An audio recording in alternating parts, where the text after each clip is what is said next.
प्रधानमंत्री जी भी अपना दौरा छोड़ के बीच में आ गए हैं, गृह मंत्री जी भी वहां पहुंच गए हैं।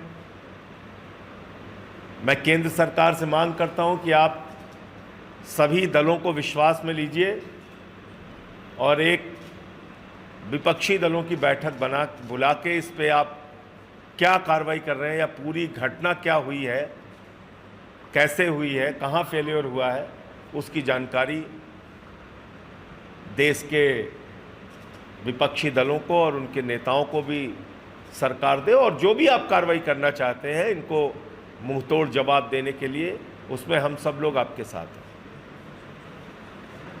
लेकिन प्रश्न उठता है,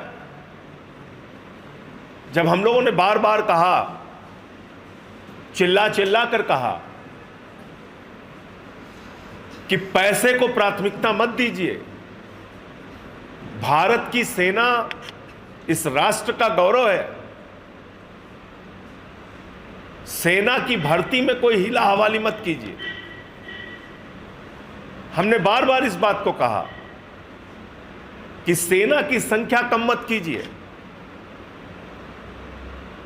कोई नेता जाके वहां पे बंदूक लेके भारत की सीमाओं की सुरक्षा नहीं करता, हमारे जवान करते हैं, वो लड़ते हैं वहां पे रह के। लेकिन आपने 1,80,000 सैनिक भारत की सेना से कम कर दिए। 3 साल कोरोना में आप भर्ती नहीं कर पाए, कोई बात नहीं, उसके बाद आप भर्ती कर लेते। लेकिन एक तरफ आपने 1,80,000 सेना के जवानों की संख्या कम कर दी,